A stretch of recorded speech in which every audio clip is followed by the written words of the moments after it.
Yesus Kristus attam jirtu nagaa keessanii Waaqayyoon abbaa keenya guddaa galateeffachaa akkuma ammaa jedhamee yeroo itti sagalee Waaqayyoo walii wajjiniin dhageenyu ta'a. Egaa sa'aatiin nuti guyyaadhaa iddoo kana qabnu baay'ee mi'aadha wanta ta'eef amma danda'ametti daqiiqaa yaraa fudhachuun barbaada. Sagaleen irratti dubbachuudhaaf fedhee kutaa iddoo aarsaatti nuuf dubbifame utuu hin taane waa'ee tokkummaa kanaa ilaalchisee jireenya koo keessaa kan bulee wangeela gooftaa keenya Yesuus Kiristoos Yohaannis kan barreesse boqonnaa 17 lakkoofsa 20 hanga 26tti kan jiru ta'a. Wangeela Yohaannis boqonnaa 17 lakkoofsa 20 hanga 26tti akkas jedha sagalee kana nan dubbisa. Isaan kana duwwaadhaaf miti warra dubbii isaanii dhaga'anii anatti amananiifis nan kadhadha malee. Isaanis tokko haa ta'aniif yaa Abbaa akka ati ana keessaa jirtu anis si keessaa akkan jiru isaanis nu keessaa haa jiraataniif biyyi lafaas ati akka na ergite haa beekuuf kadhachuu kooti. Akkuma nuyi tokko taane isaanis tokko haa ta'aniif ulfina ati anaaf kennite isaaniif kenneera. Ani isaan keessa atis na keessa jiraachuu keetiin isaanis raawwatanii tokko haa ta'ani. Biyyi lafaas ati na erguu kee akkuma na jaallattes isaan immoo jaallachuu kee haa beeku.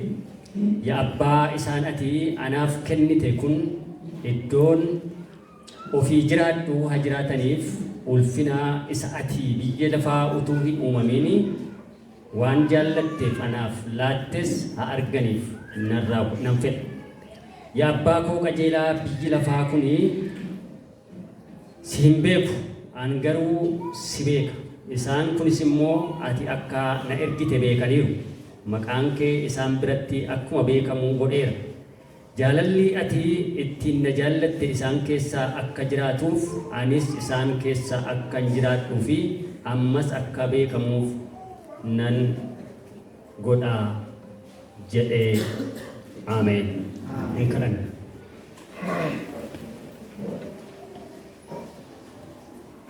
Hundumaa kan dandeessu yaa Waaqayyo abbaa keenyaa abbaa gooftaa keenyaa Yesuus Kiristoos jiraataa bara baraatiif waaqa bara baraa abbaa keenyaaf gooftaa keenyaa bara qabnu irratti yaa Waaqayyoo guyyaa har'aa nuuf dabaltee ifa bareedaa kana nuuf kennite yaa Waaqayyoo ganama kana immoo jaallattee fuula kee fuula Waaqayyoo waaqa jiraataa duratti waan walitti nu qabdeef maqaa tokkicha ilma kee gooftaa keenya Yesuus Kiristoosiin waaqaaf lafa irratti galanni ulfinni teessoo kee irratti siif haa ta'u. Amma ati feetee jaallattee jettee jennaan dhufneetu yaa Waaqayyoo fuula kee duratti walitti qabamneef. Dhufuun keenya kun yaa Waaqayyoo amalaaf miti. Maqaa Yesuus Kiristoosiin sin kadhadha. Erga yaa Waaqayyoo miilla keenya gara iddoo kanaatti qajeelchite. Erga yaa Waaqayyoo fuula kee duratti walitti nu qabuu barbaadde. Maqaa gooftaa keenyaa maqaa Yesuus Kiristoosiin akka barbaaddetti karaa barbaadde. Yaa Waaqayyo gooftaa waaqaatiin lafaa sagalee kee nutti dubbachuun jaalala kee nuuf haa ta'u. Yaa Waaqayyo gooftaa waaqaatiin lafaa bara ulfaataa bara rakkisaa kana keessatti carraa akkasii argachuun baratti ulfaate kana keessatti yaa Waaqayyo gooftaa nuti carraa kana arganneerra. Hin qoofna miti hin haasofna miti. Yaa Waaqayyo gooftaa waaqaatiin lafaa si waaqessuu dhufne si amanannee Waaqayyo na baasa. Waaqayyo gargaaraa kooti, Waaqayyo beekaa kooti jennee fuula kee duratti walitti qabamneerra. Maqaa gooftaa keenya maqaa Yesuus Kiristoosiin sagalee keetiin nu argadhu. Maqaa Yesuus Kiristoosiin sagalee keetiin nu argadhu. Yaa Waaqayyo gooftaa waa'ee tokkummaa nutti dubbadhu. Yoo tokkummaa qabaanne malee bu'aa buufachuu hin dandeenyu. Yoo tokkummaa qabaanne malee ati nu gidduutti argamuu hin dandeessu. Si kadhannaa maqaa Yesuus Kiristoosiin nutti dubbachuun fedhaaf jaalala kee nuuf haa ta'u. Jalqabaaf xumura ta'iitii nu geggeessi. Ana garbicha kee sagalee kee ulfina qabeessa kana yaa Waaqayyo akka dubbadhuuf na gargaari. Tokkicha ilma kee gooftaa keenya Yesuus Kiristoosiin jettee Ameen.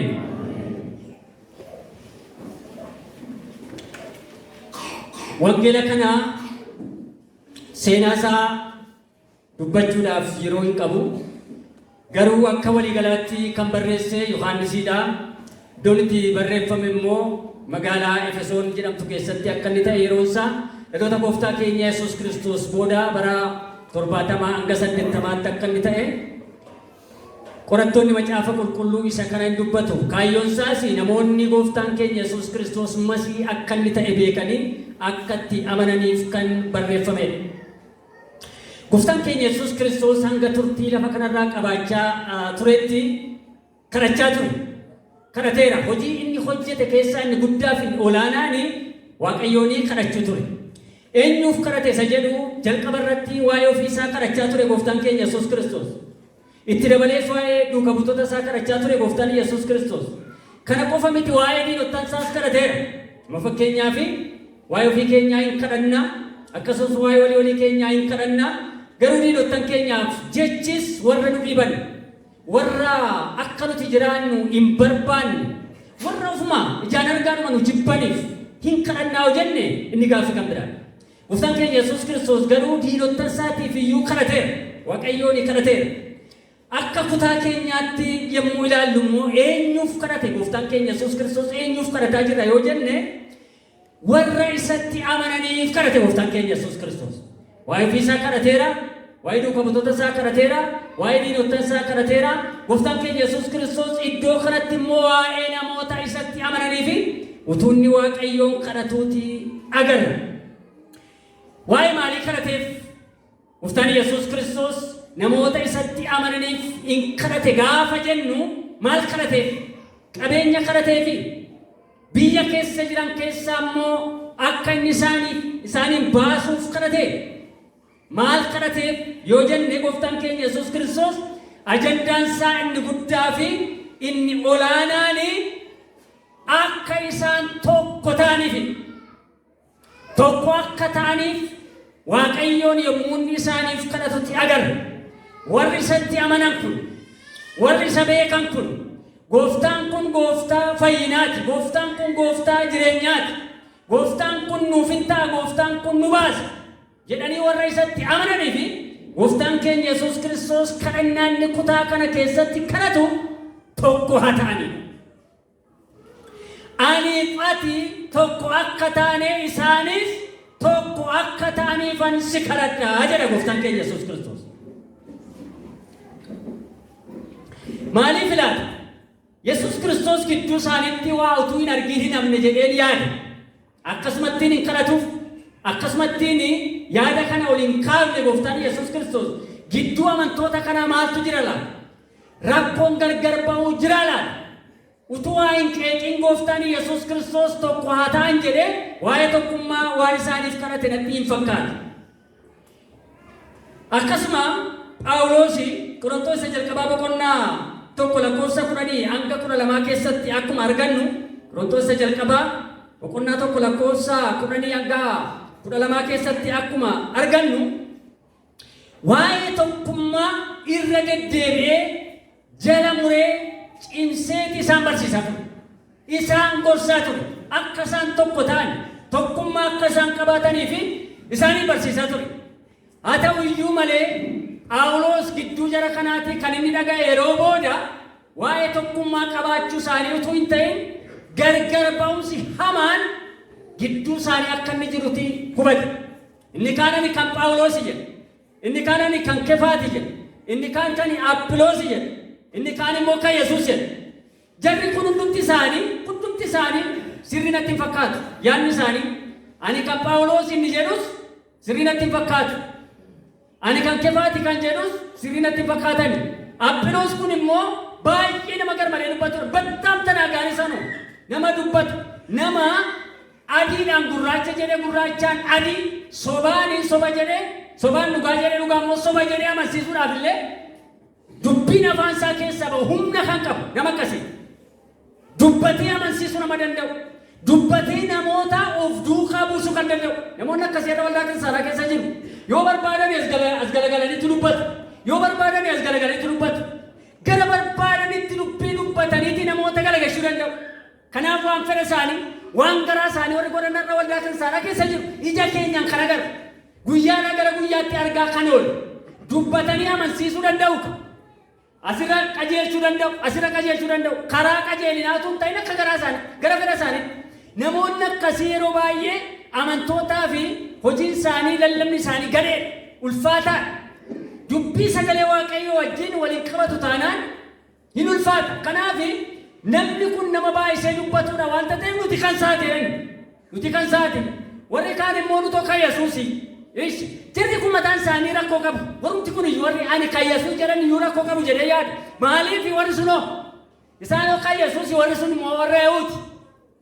Silaa maal jechuu qabu turanii nutis kan Yesuusidha isinis kan Yesuusi. Nuti maal ta'uu qabna? Tokko ta'uu qabna kottaa. Sagalee akkasii dhageessuu qabu turani. Kanaaf jara kana gidduu kan jiru yookaanis mandara kana keessatti Phaawulos kan inni dhaga'e gargar ba'umsi hamaan akka inni jiru.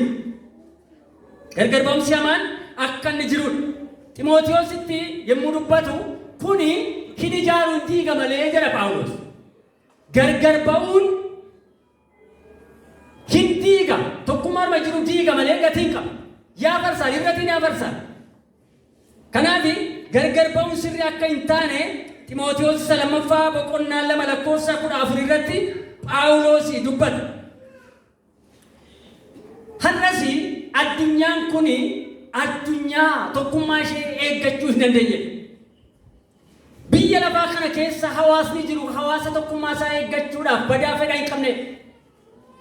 Waldaa kiristaanaa keessa olaallee amantoonni walii wajjin ta'anii sagalee waaqayyoo dhaga'u, walii wajjin maaddii gooftaarraa hirmaatu, walii wajjin kadhatu, walii wajjin deddeebi'u, miseensa waldaa tokkooti jedhu garuu gidduu isaanii kan jiru gargar ba'umsa hamaan.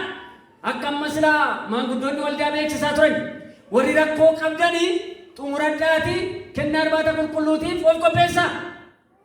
Jira jechaadha rakkoon kun. Rakkoon akkasii jira. Rakkoon gargar ba'umsaa ammatu namni nu argu jiru sana. Waaqayyo duwwaatu nu arga malee namni nu argu jiru. Amma fakkeenyaaf utuu meeshaan tokko balbala sana irratti gatamame meeshaan nama jaalala qabuu fi namaaf jaalala hin qabne tokko sakatta'u balbala kanarraa utuu naanna'ee dhaabate maaltu maal taala nama meeqa tol gala laata? Isin galeera nama meeqa tol gala? Nama meeqa tol galee nama meeqatu immoo bakkeetti hafala? Egaa ijji gooftaa kun immoo meeshaan jedhu kana caalaa sakattaa nama ilaala. Inni egaa araara qabeessa. Inni obsa qaba. Hin obsa dhala namaatiif. Namni akka inni deemu, namni akka inni jaalala walii isaatiif qabaatu, akka inni tokkummaa isaa eeggatu barbaada malee ati jaalala hin qabdu jedheeti tokkummaa keessaa furuun barbaadu gooftaan. Baasuu hin barbaadu. Kanaaf hin eegu. Innaa waldaa kiristaanaa keessaa gargar ba'umsa hamaatu jira. Jibba hamaatu jira. Lolicha hamaatu jira. Walbaddee hamaatu jira. Walajjeesuudhaaf macheen walajjeesuusaa rasaasaa miti. Walajjeesuusaa meeshaadhaa miti. Walajjeesuusaa jibbaa walajjeesu. Namni obboleessa isaa jibbuu dhabdii waannis. Namni obboleessa isaa jibbuu lubbuu baasaadha. Baay'eetu lubbuu baasaa oola jechaadha. Kan obboleessa jibbu tokkummaa keessatti iddoo qabaachuu hin danda'u. Namni jaalala hin qabne tokkummaa keessa jiraachuu hin danda'u. Tasuma hin danda'u. Kanaafiyyuu maaltu isa barbaachisaa? Jaalalatu isa barbaachisa. Amanaa jaalala hin qabneef, amanaa tokkummaatti amatamuu hin barbaanneef sagalee waaqayyootu qoricha. Kanaaf gooftaan keenya Yesuus Kiristoos kutaa keenya guyyaarraa keessatti tokko haa ta'aniif, jaalalaan tokko haa ta'aniif, kaayyoodhaan tokko haa ta'aniif ani siin kadhadha. Biyya lafaa kana keessa akka isaanii yaaftuuf jedhani. Biyyuma kana keessatu jiraatani, biyyuma lafaa kana keessatu jirani, biyyuma lafaa kana irratti jirani, achuma keessatti jaalalaan tokko haa ta'ani, kaayyoodhaan tokko anaaf haa ta'ani, akka aniif ati tokko taane isaanis tokko haa ta'ani, akka aniif ati wal keessa jiru isaanis immoo nu keessa haa jiraatani jedhee gooftaan keenya Yesuus Kiristoos yommuu inni abbaa isaa kadhatutti agarra. Kanaaf maaltu barbaachisaa waldaa kiristaanaatiif? Qabeenya caalurraa waldaa kiristaanaatiif haadha kan barbaachisu tokkummaa. Qabeenya caalu waldaa kiristaanaatiif har'aa tokkummaa. tokkummaan jira taanaan jaalalli jira. Jaalalli jira taanaan tokkummaan jira. Tokkummaan jiraannaan mareen jira. Mareen jiraannaan furmaanni jira. Tokkummaan jiraannaan jaalalli jira. Jaalalli jiraannaan waliif yaadutu jira. Harka wal qabutu jira. Waliif oowutu jira. Innan sila jedhe sun hin jiru jechaadha. Yaadaan wal ajjeesuu barbaaduun sun hin jiru jechaadha. Yaadaan tokkummaa amantoota keessaa nama jibban tokko furuun sun hin jiru jechaadha. Kaleessa walgahii tokkotu jira. Buleessa koo wajjin walgahii tokko irratti waan namatti hin tolle ajandaa ulfaata. Ajandaanuma namni tokkummaa keessatti wal furuusu lama. Tokkummaa keessatti namni wal jibbu yaada akkasitti jira. Waaqayyo nu gargaare. Ajandaan sun lamaanii furmaata argata. Ajandaan sun lamaanii furmaata argata. Ila dhaggeeffadhaa. Namni balleessaa hin nafu. Namni dogoggora hin nafu. Garuu jaalalli jira taanaan furuursineeti dabarsinee biyya lafaatti wallaannatu hin taane. Hamaatti wallaannatu hin taane. Wal gorfanneeti qabeenya walii keenya godhan. Qabeenya Waaqayyoo walii keenya taasifachuu dandeenya jechaadha. Kanaaf maaltu barbaachisaadha? Tokkummaan barbaachisaadha. Tokkummaa kana jabeeffachuudhaaf immoo maaltu nu barbaachisaa? Maaltu nu barbaachisaa? Jaalalatu nu barbaachisa jechaadha. Macaafa raajichaa Hisqeel boqonnaa 37 kutaa kana booda akkasiin jala murtanii dubbifattan barbaada. Macaafa raajichaa Hisqeel boqonnaa 37 lakkoofsa 15 hanga 22tti booda dubbifadhaa. Kutaa kana walitti qabee yommuu dubbadhu akkas jedha. Ati yaa mucaa namaadha sagaleen sun. Ulee tokko fudhadhu. Ulee kana irrattis immoo ijoollee Yihuudaatii fi ijoollee Israa'el isaa wajjin warra waliif galan jedhiti irratti barreessi. Ila dhaggeeffadhaa. Qalbeeffadhaa sagalee kana. Ati yaa mucaa namaa ulee tokko ol fudhadhu. Ulee meeqa? Ulee tokko. Ulee kana irrattis immoo ijoollee Yihuudaa, ijoollee Israa'el isaa wajjin warra waliif galan jedhiti irratti barreessi. Lakkoofsa 17 irratti uleewwan kana immoo fidiitii walitti qabsiise. Ulee ishee sila harkatti fuudhe sana. Ulee akkasii kana immoo fidiitii maal godhe? Harka kee keessatti walitti qabi.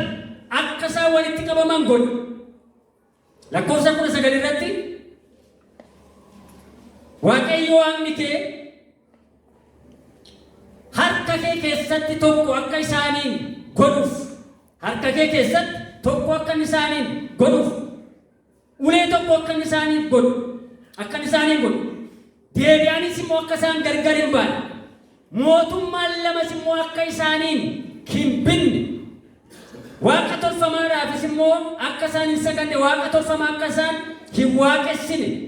Isaan qulqulloota toloota akka isaan ta'an nan godhaa. Kana Waaqayyotu dubbata. Kun sagalee Waaqayyooti. Maal agarsiisa kun? Barbaachisummaa tokkummaati. Namni tokko qofaasaa isaan gahu. Tokkummaa wajjin malee. Eessayyuu hin gahu. Qabeenya hammam qabaadhu. Beekumsa hammam qabaadhu.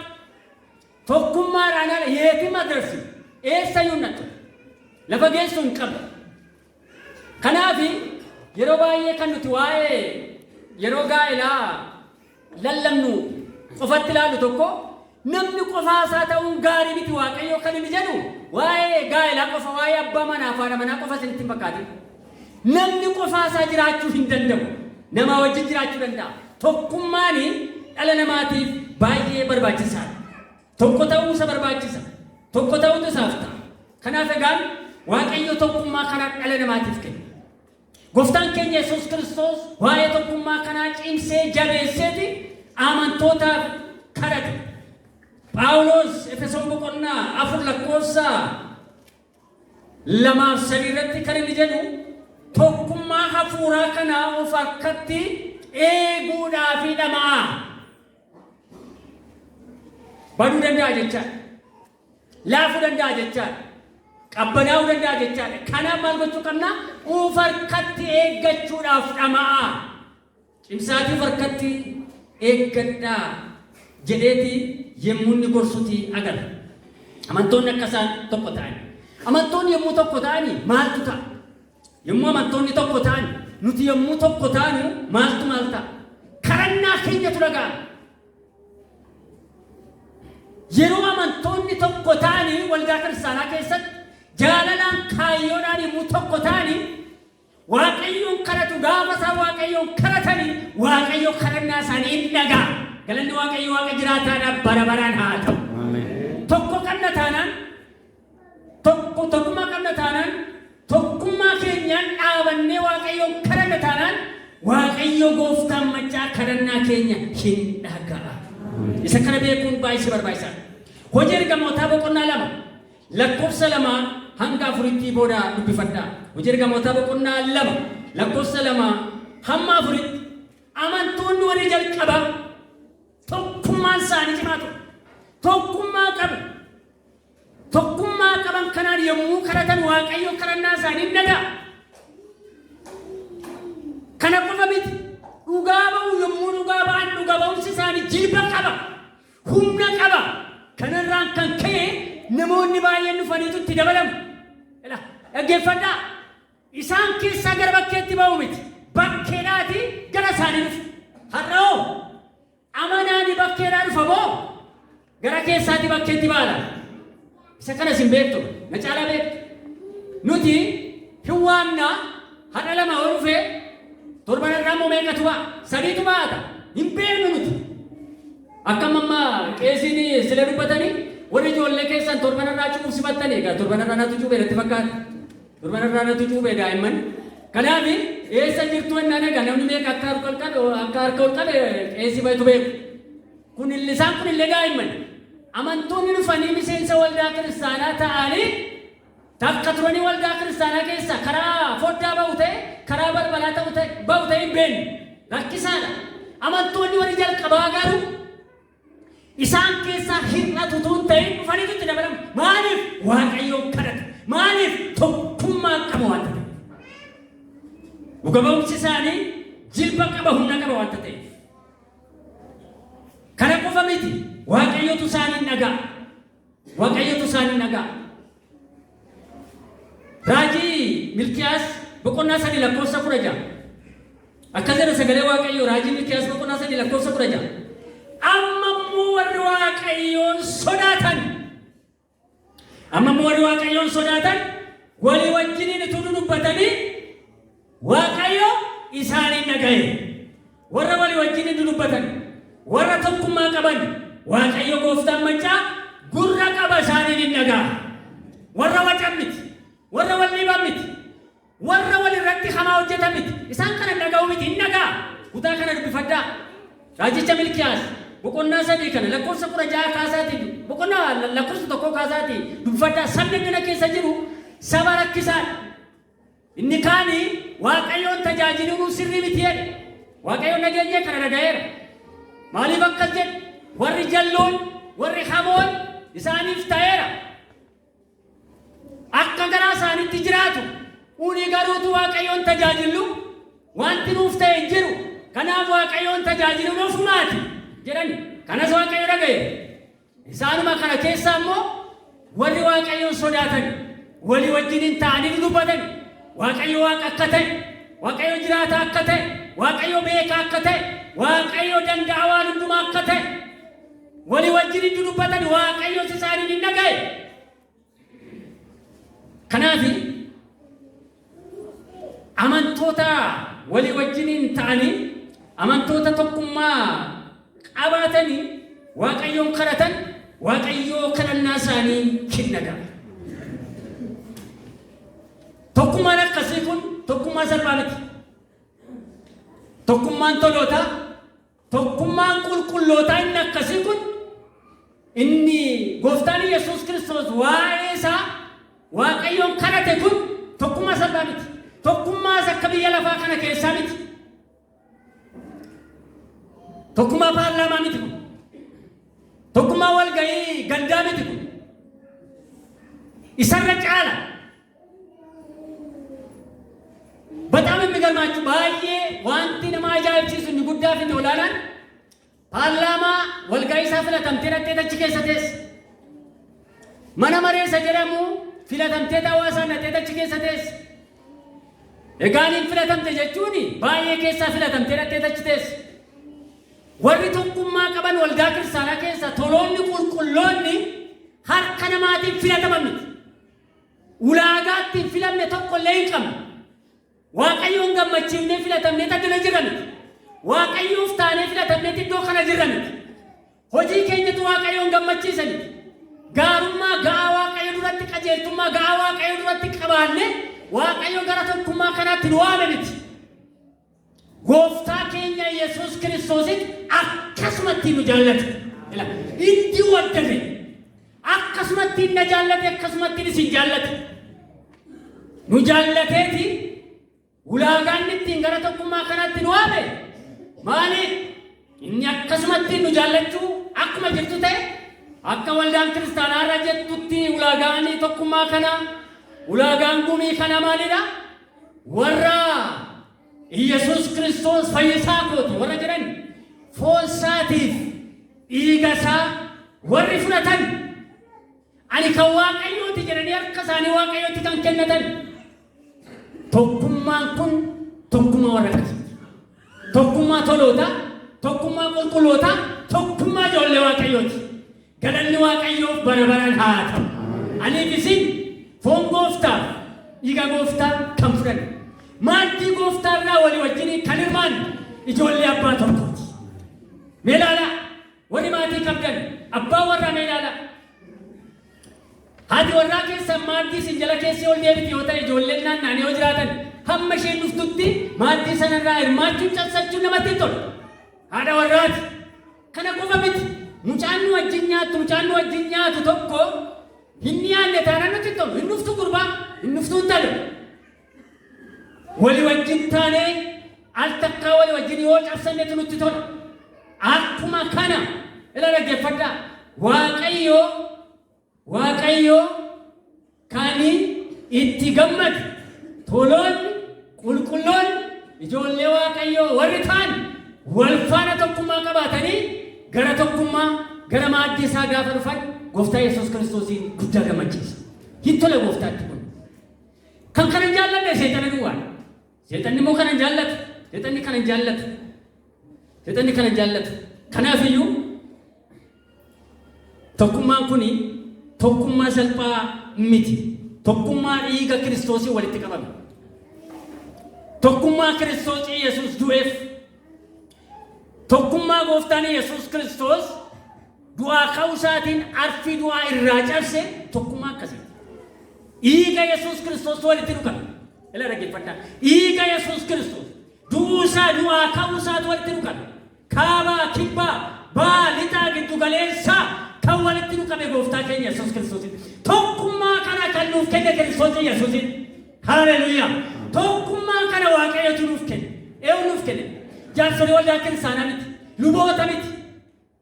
Sabakaa isa jennu sonolosii isa jennu waldaa makkara kana miti. Tokkummaa kana kan nuuf kenne gooftaa keenya Yesuus Kiristoos inni immoo gatiidha. Kanaaf akkuma Phaawulos jedhee tokkummaa kana uf harkatti cimsinee qabachuudhaaf dhama'uun qooda koof qooda keessan. Kanaaf egaan Ibroota boqonnaa 10 lakkoofsa 24 hanga 25tti akkas jedha. Waan gaarii hojjechuudhaaf tuttumnee wal kaafna. Nama tokko ilaalchisan nama baay'ee waan gaarii waan qajeelaa hojjechuudhaaf tuttumneetu wal kaafna. Erga jedhee booda immoo walitti qabamuu keenya hin dhiifnu jedhe. Barreessaan Ibroota. Waan gaarii hojjechuudhaaf tuttumnee wal kaafna. Tokkummaan akkas. Waan gaarii hojjechuu gaafa barbaadu tuttumnee wal kaasa. Yaada gaarii wal keessa bulcha. Akka tokkummaan faca'u godhamti. Akka tokkummaan diigamu godhamti.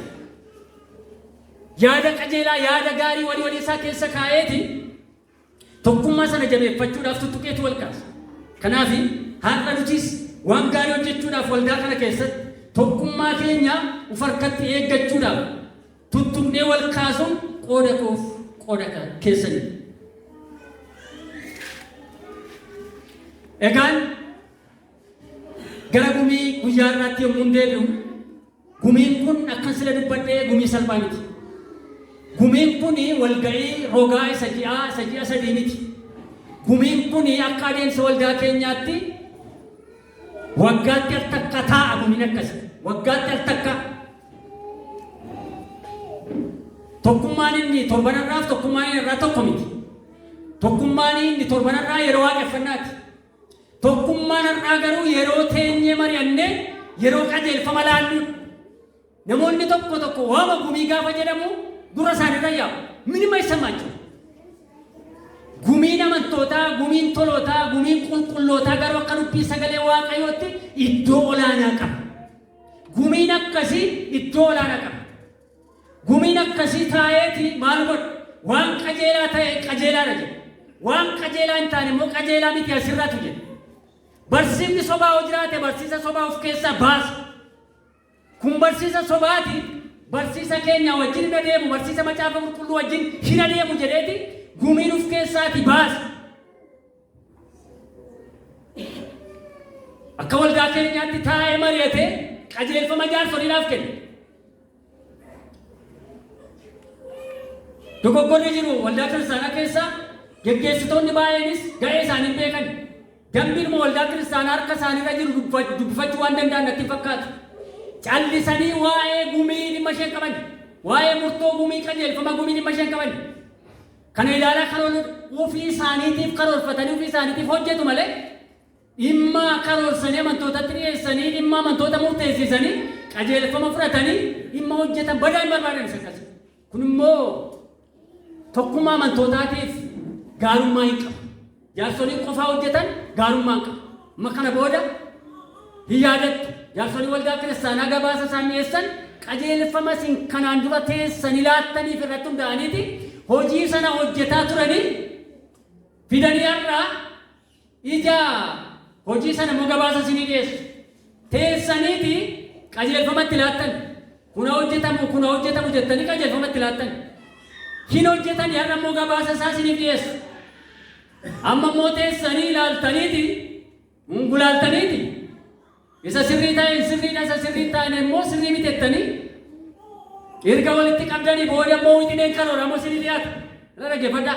Wixineen karooraa kun immoo maaliidha? Amma ammaatti deemnee as geenyeerra. Isa dhufuuf immoo ilaa wixineen karooraa kanaadha jedhaniitiin dhiyeessu. Geggeessonni keenya gan kanan godhu. Wixineen karooraa kun immoo ni ilaalamu. Wanti keessaa hafe yoo jiraate itti dabalame wanti immoo garmalee ol ka'ee keessa galee yoo jiraates immoo keessaa baasee gumiin kun amma waggaa tokkotti immoo kana hojjetu jedha jaarsolii waldaa kiristaanaatiin. Geggeessonni waldaa kiristaanaa gaan isattaan immoo fedhaaf jaalala waaqayyoo yoo ta'e hojjetanii ka'anii egaa waaqayyo isin haa eebbisu waggaa lamaaf hojjedheedha kana booda immoo geggeessota kan biraa filadhaa isinii jedhu. Kun immoo dambii waldaa keenyaa. Yoo barbaanne isaan keessa kan barbaanne itti dabalata waggaa afuriif hin barbaanne taanaan immoo nama kan biraa bakka buufna. Kun adeemsa waldaa keenyaa.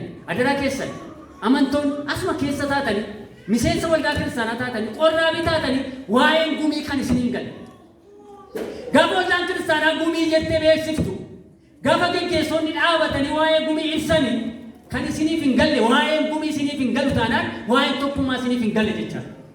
Kanaaf gumiin dubbii akka dubbii sagalee waaqayyootti iddoo olaanaa qaba waanta ta'eef isa kana ta'uusaa barree tokkummaa keenya jabeeffannee hojii keenya hojjechuun baay'ee gaarummaa qaba.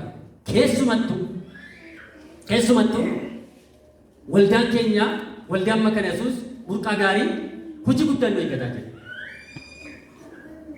Hojii guddaa hin raafamna, hin yaaddofna, garuu immoo gara waaqayyootti gaafa galagallu immoo garuu immoo gaafa hojii keessanii sochii keessan gaafa ilaallu immoo aara galfanna. Abdii iddoo kan biraadhaan qabnu. Piroojeektii guddaa jalqabnee jirra. Piroojeektii kanaaf gargaarsi keenya ala miti. Piroojeektii kanaaf gargaarsi keenya karaa kamillee miti. Inni kaan biyya alaatii nama qaba. Inni kaan iddoo kan biraadhaan nama qaba. Waldaan burqaa gaarii eessaallee nama abdannu tokko hin qabnu. Nama abdannu tokko hin qabnu. Kan nuti abdannee kaane walii keenya waaqa gaditti walii keenya abdanneetiin ijaarra. Waaqayyo nu gargaara jennee kaan yaadadhaa. Kanaaf hojii guddaa nu eeggata. Akkuma Waaqayyoo gaafa nuti dizaayinii waldaa kanaa saaqne maal nuun jedhe yaadattoo ta'e iddoo kan biraa hin ilaalinaa nuun jedhe. Galanni Waaqayyo Waaqa jiraataadhaaf haa ta'u. Iddoo kan biraa hin ilaalinaa isinuma mana koo ijaarradha. Wani kana dhaggeeffattan gaafa sana wani kana yaadattan ergaa kana. Iddoo kan biraa badaa hin yaadinaa hin barbaadinaa. Ani isinuma mana koo ijaarradha. Kanaaf hojii guddaa piroojeektii guddaa nu eeggataa jira. Piroojeektii kana galmaan ga'uudhaaf hojii kana hojjechuudhaaf fiixaan baafnee keessatti Waaqayyoon galateeffachuudhaaf maal nu barbaachisa? Tokkummaa nu barbaachisa. Ila dhaggeeffadha. Tokkummaan jiraannaan qabeenyi homaa miti. Jaalalli jiraannaan horiin homaa miti. Himataan maraasuu biyya himataan. Tokkummaa qabna taananii kadhanna. Akkan sila dubbadde tokkummaa qabaannee tokkummaa nuti kadhannu Waaqayyo moo hin dhagaa? Deebinuuf hin kenna wanta ta'eef tokkummaa kana keessatti wal eegnee hojii guddaadhaaf piroojeektii ulfaataa kana galmaan ga'uu akka dandeenyuuf Waaqayyo gooftaan maccaa hunduma keenya haa gargaaru. Waaqayyo nu haa gargaaru. Waaqayyo hunduma keenya haa gargaaru. Tokkummaa qabaadhaa. Qomaa miti lafa kanarraa dabaree yaaneen sokkina. Hamma gaafa sokkinutti tokkummaanuma keenya qabaannee haa jiraannu. Kan nu jiraachisu Waaqayyoodha.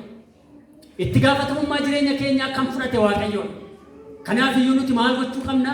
Tokkummaanuma keenya jabeeffachuudha malee wanti kan biraan tokko wanti nu yaaddessu akka hin jiraanne beekne tokkummaa waldaan kiristaanaa qabdu tokkummaa amantoonni qaban keessatti hammatamne jiraachuu akka dandeenyuuf Waaqayyo ayyaana isaatiin hunduma keenya haa gargaaru.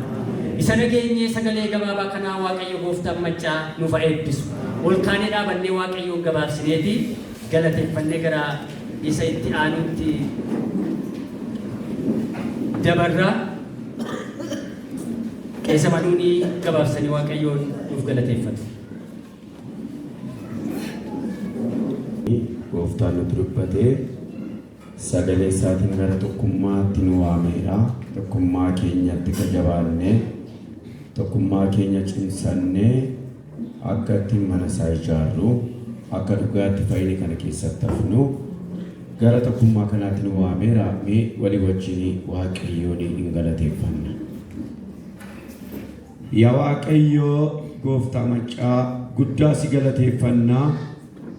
Maqaa ilma kee gooftaa Yesuus Kiristoosiin galanni siif haa ta'u.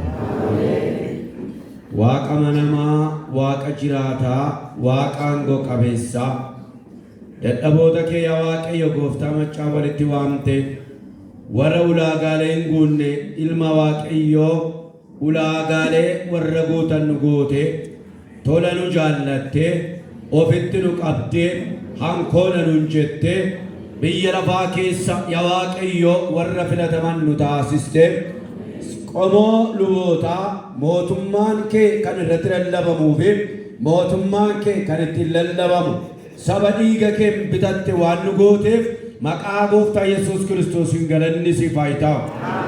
Ati Waaqayyoodhaa ulfaadhu. Ati gooftaadhaa ulfaadhu.